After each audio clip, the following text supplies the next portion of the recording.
Pela natureza de como funcionam os perceptrons, a gente vai primeiramente precisar de alguns valores reais adquiridos diretamente do Robocode para depois calcular o quanto cada um desses valores pesam no output desejado.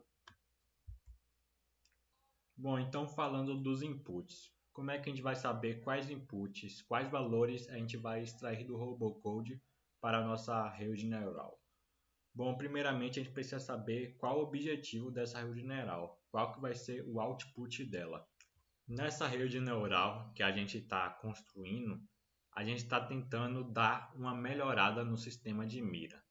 No caso, a rede neural vai prever em que direção o inimigo vai se deslocar em seguida. Vai ser um valor binário 0 ou 1, esquerda ou direita, em relativo ao posicionamento do nosso robô atual. E a gente vai fazer isso de uma forma de dar uma melhorada na mira do robô, visto que esse é o aspecto dele que está mais fraco. Então, ela vai pegar dados relevantes no que se trata da movimentação do inimigo. Aqui tem alguns deles: velocidade, energia, ângulo, tempo, a posição do inimigo. Todos esses são extremamente relevantes nessa questão. No entanto, como a gente está usando várias features, vários inputs, a gente acaba caindo na maldição da dimensionabilidade. Um princípio que fala que o tamanho de um espaço de hipóteses aumenta exponencialmente com a quantidade de features nele implantada. No caso, como a gente está usando várias features, a gente acaba precisando de bastante dados para treinar essa rede neural. Então, aí entra o nosso próximo passo. Como que a gente coletou esses dados? Para fazer essa coleta de dados, a gente criou um robô específico para ela, o coletor. E esse robô, para não ser influenciado pelo seu local de nascimento, que é aleatório, assim que ele nasce, ele vai direto para o canto da tela, onde ele vai começar sua coleta de dados sem interferência do seu local de nascimento. Como seu oponente, a gente pegou o robô Spin Robot. No caso, algum robô com muita aleatoriedade, com movimentos muito difíceis de prever, não funcionariam muito bem para o treinamento da rede neural. Dado essa coleta de dados, agora é hora de fazer o pré-processamento dos dados. O Robocode, por sua natureza, por ele ser um software, grande parte dos dados já vem pré-processados. Não existe dado faltante, não existe duplicado. Grande parte dos problemas já vem resolvidos. No entanto, ainda existe uma questão a se tratar nesse robô. Como dá para ver aqui, o robô coletor ele coleta os dados apenas quando o radar atinge o inimigo. Mas o inimigo está em constante movimento, então esse radar ele vai acabar encontrando com o inimigo, coletando esses dados em intervalos diferentes. Com isso, esses intervalos irregulares acabam se tornando um problema para treinar a rede neural.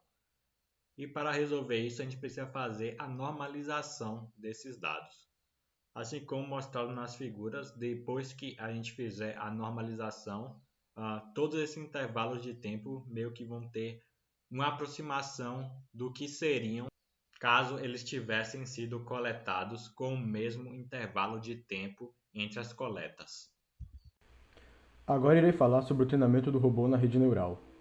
Utilizamos a técnica de treinamento offline supervisionado, onde inserimos na rede neural de treinamento as entradas coletadas pelo robô coletor durante as batalhas, e a saída correta esperada para a nossa variável de interesse. Neste caso, a rede neural está realizando uma regressão, já que o resultado é um valor que será utilizado pelo robô para alterar o seu ângulo de mira. Os dados obtidos pelo robô em batalha foram armazenados em um arquivo CSV, e os dados finais do treinamento em um arquivo .tg próprio da biblioteca Incog. Neste arquivo está contido o bias de ativação da rede e os pesos encontrados durante o treinamento. É possível observar no GIF o nosso robô coletor. Ele fica parado no mapa enquanto coleta dados de outros robôs que estão sendo batalhados contra ele. A escolha para treinar a rede foi utilizado o algoritmo Backpropagation. O Backpropagation ele é baseado no gradiente descendente e é um dos algoritmos mais utilizados para o treinamento de redes neurais. Apesar de ser um pouco lento para convergir em relação a outros algoritmos, como por exemplo o algoritmo simplex, dado que um valor para a taxa de aprendizado é difícil de estimar e a taxa é consistente durante o treinamento, então, perto do fim do treinamento, um valor menor para a taxa de aprendizagem seria melhor, enquanto que no início um valor mais alto permitiria que o treino fosse mais rápido.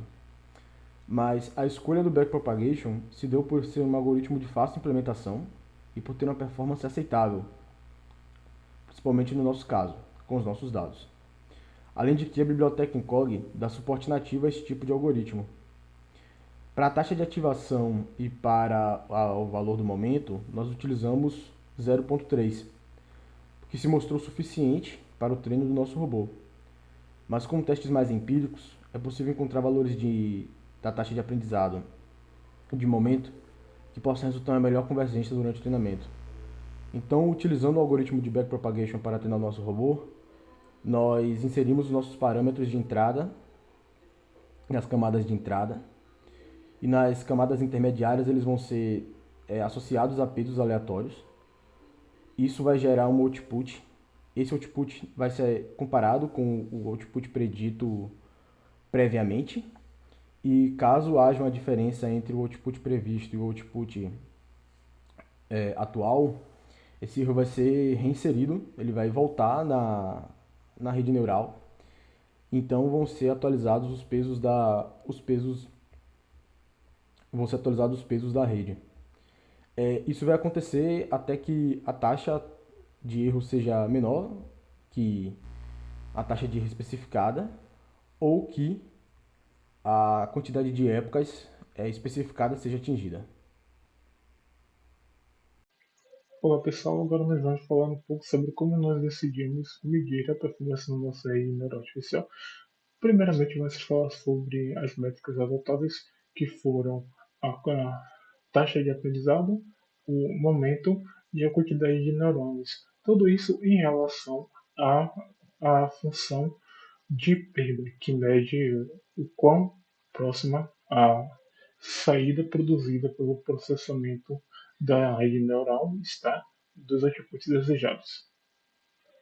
Primeiramente, nós vamos estabelecer quais são os outputs desejados, que nada mais é do que um binário, um 0 ou 1, que vai ser interpretado pelo nosso robozinho como um indicador de que a mira deve se mover para a esquerda ou para a direita. A primeira métrica que nós vamos falar é a taxa de aprendizado, que nada mais é do que o quão rápido a sua rede neural artificial consegue efetuar o processamento dos inputs e produzir os outputs. Basicamente, quanto maior for a taxa de aprendizado, mais performática em termos de tempo e processamento de inputs ela é. Entretanto, há algumas correlações com a função de perda. Por exemplo, se a sua rede ela for muito lenta, pode ser que ela venha a produzir resultados mais acurados. Entretanto, se a sua rede ela for muito rápida, isso pode ser indicativo de que ela possa vir a produzir resultados menos acurados. Há esse trade-off entre a função de tempo e o número de ciclos necessários para fazer esse processamento desses inputs com a taxa de erro, que seria, como foi explicado anteriormente, a distância entre o output produzido pela IA e o output desejado. Como taxa de aprendizado, nos nossos primeiros termos, nós tivemos 0, respectivamente 0.1, 0.3 e 0.5. Como a gente pode notar, há uma correlação, sim, entre a taxa de aprendizagem com a quantidade de erro, onde à medida que ela foi demorando um pouco mais para processar o output, a taxa de erro foi caindo marginalmente, em alguns casos.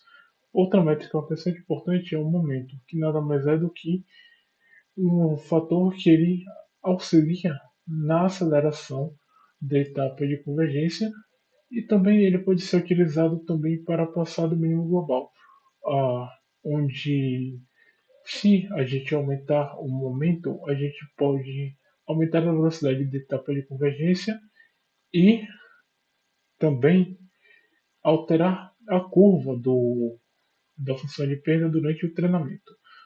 Ah, de início, nos nossos testes, a gente não utilizou o momento basicamente, e a gente foi aumentando progressivamente. Como a gente pode ver nos gráficos também, há sim uma correlação entre o momento e a taxa de função perda. E, por último, também tem a quantidade de neurônios utilizados pela rede, que está diretamente relacionado com a capacidade de processamento dos inputs e a detecção de padrões mais complexos. Como o caso de uso do RoboCode não é algo tão complexo assim, porque a gente está em um ambiente padronizado, onde a gente pode facilmente inferir certos resultados com base nas regras pré-estabelecidas pelo próprio RoboCode, a gente não precisou utilizar tantos neurônios assim. Entretanto, a gente foi aumentando a quantidade de neurônios e obtendo uma função de perda menor. Basicamente, é uma relação, informação naturalmente, é uma relação entre a quantidade de neurônios com a função perda, onde se você aumentar em muito a quantidade de neurônios, você pode vir a obter mais resultados positivos. Entretanto, o sua rede neural ela pode acabar perdendo a capacidade de reconhecer padrões mais generalistas. Em contrapartida, se você tiver menos neurônios, você pode também a capacidade de apresentar cenários mais complexos. Ou seja, a quantidade de neurônios na sua rede neural está intimamente relacionada com o grau de especificidade dela. De início, nós utilizamos 5 neurônios e fomos aumentando progressivamente. Primeiro, nós alteramos para 20 e obtemos uma taxa de perda razoável. Entretanto, aumentamos a quantidade de neurônios para 100 e a gente obteve a menor taxa possível. E foi onde a gente meio que deu uma estabilizada. Aqui foi onde a gente meio que deu uma estabilizada na nossa função de perda e obteve uma maior relação entre as métricas mencionadas anteriormente, como a taxa de aprendizado, o momento e a quantidade de neurônios, com ela. Os valores finais que nós utilizamos foram esses. A taxa de aprendizado ficou com o valor de 0,7, o momento com o valor de 0,5 e a quantidade de neurônios de 5. Com isso, a gente conseguiu obter uma taxa de função perda de 0,18.